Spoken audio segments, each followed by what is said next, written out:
ഷിജുഖാൻ, രാഹുൽ ഗാന്ധിക്ക് പിണറായി വിജയൻ പറയുന്ന രാഷ്ട്രീയം മനസ്സിലാകുന്നില്ല എന്നാണോ? കഴിഞ്ഞ കുറച്ച് ദിവസങ്ങളായി രാഹുൽ ഗാന്ധി പിണറായിയെക്കുറിച്ച് പറയുന്നുണ്ട്. ഏറ്റവും ഒടുവിൽ ഇപ്പോൾ രാഹുൽ പറയുന്നത് പിണറായി ജയിലിലാകുന്നില്ല എന്നുള്ളൊരു സങ്കടമാണ്. ഈ വിമർശനത്തിന് മറുപടി ഇന്ന് പറഞ്ഞിട്ടുണ്ട് മുഖ്യമന്ത്രി. എന്തുകൊണ്ടാണ് മുഖ്യമന്ത്രി ഇത്ര രൂക്ഷമായി ഇന്ന് പ്രതികരിച്ചത്?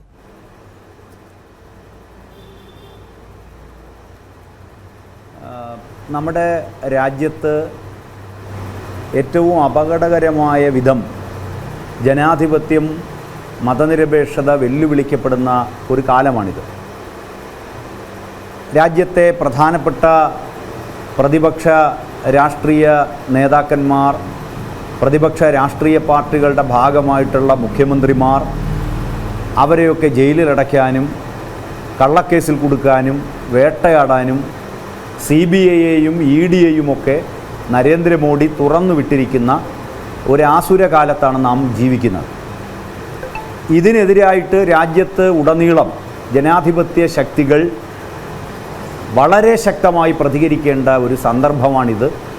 ഈ സന്ദർഭത്തിൽ ഏറ്റവും സങ്കുചിതമായ കമ്മ്യൂണിസ്റ്റ് വിരുദ്ധത തലയ്ക്കു പിടിച്ചതുപോലെ ശ്രീ രാഹുൽ ഗാന്ധിയെപ്പോലെ ഒരു കോൺഗ്രസിൻ്റെ നേതാവ് ഇടതുപക്ഷത്തിനെതിരായിട്ട് ആക്ഷേപങ്ങൾ ചൊരിയുകയാണ്. അദ്ദേഹം ചോദിക്കുന്നത് കേരള മുഖ്യമന്ത്രിയെ എന്തുകൊണ്ട് ജയിലിൽ അടയ്ക്കുന്നില്ല എന്നുള്ളതാണ്. ജാർഖണ്ഡിൻ്റെ മുഖ്യമന്ത്രിയെയും അതോടൊപ്പം ഡൽഹിയുടെ മുഖ്യമന്ത്രിയെയും ജയിലിൽ അടച്ചപ്പോൾ വലിയ പ്രതിഷേധമുയർത്തിയവരാണ് നമ്മളെല്ലാവരും. ശ്രീ അരവിന്ദ് കെജ്രിവാളിനെ സംഘപരിവാർ സർക്കാർ ജയിലിൽ അടയ്ക്കുമ്പോൾ തിരുവനന്തപുരത്ത് ഒരുപക്ഷെ രാജ്യത്ത് ആദ്യം ഉയർന്ന പ്രതിഷേധങ്ങളിലൊന്ന് DYFIയുടെ പ്രതിഷേധമായിരുന്നു. ഞാനും അതിൽ പങ്കാളിയായിരുന്നു. ഇവിടെ ശ്രീ രാഹുൽ ഗാന്ധിയുടെ ചോദ്യം എന്തുകൊണ്ട് പിണറായി വിജയനെ ജയിലിൽ അടയ്ക്കുന്നില്ല എന്നുള്ളതാണ്. അപ്പോൾ RSS ജയിലിലടയ്ക്കണം എന്നാഗ്രഹിക്കുന്നവരെയെല്ലാം ജയിലിലേക്ക് തള്ളിയിടുന്ന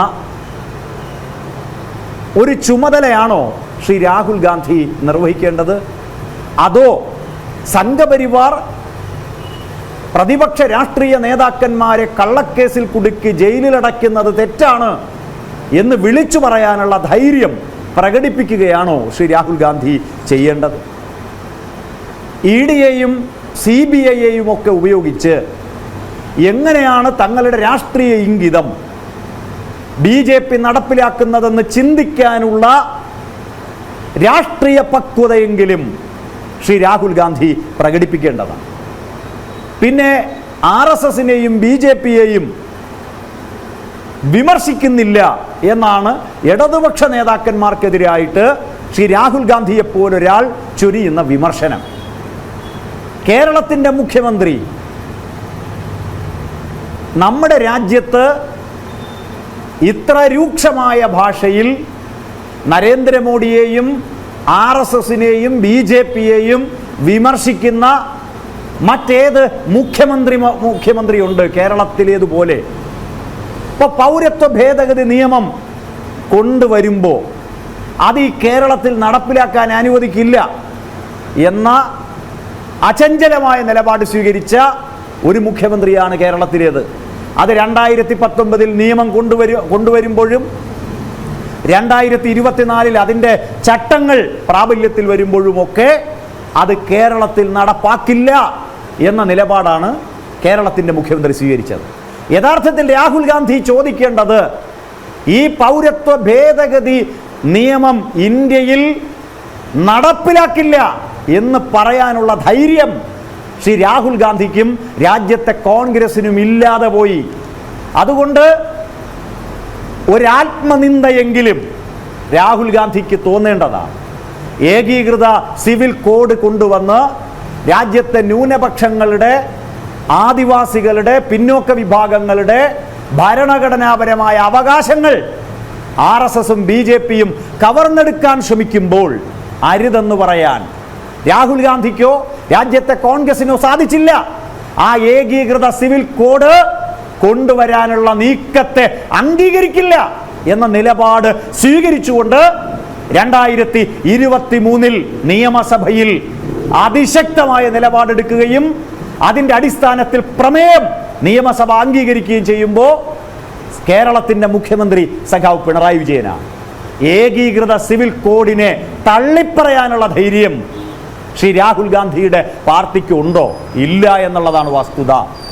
രാജ്യത്തെ ന്യൂനപക്ഷങ്ങൾ ആക്രമിക്കപ്പെടുമ്പോൾ, രാജ്യത്തെ ദളിതുകൾ ആക്രമിക്കപ്പെടുമ്പോൾ, ഫെഡറലിസം തകർക്കപ്പെടുമ്പോൾ അരുതെന്ന് പറയാൻ ഈ രാജ്യത്തെ കോൺഗ്രസിന് കഴിഞ്ഞോ?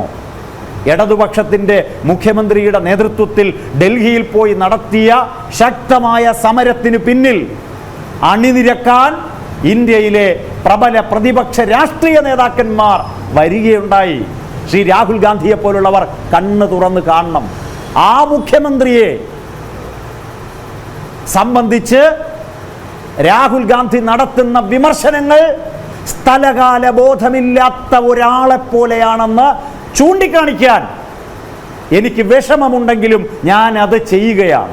സ്ഥലകാല ബോധമില്ലാത്ത ഒരാളെ പോലെ ശ്രീ രാഹുൽ ഗാന്ധി പെരുമാറാൻ പാടില്ല എന്ന കാര്യം ഞങ്ങൾ ഓർമ്മിപ്പിക്കുകയാണ്. ശരി.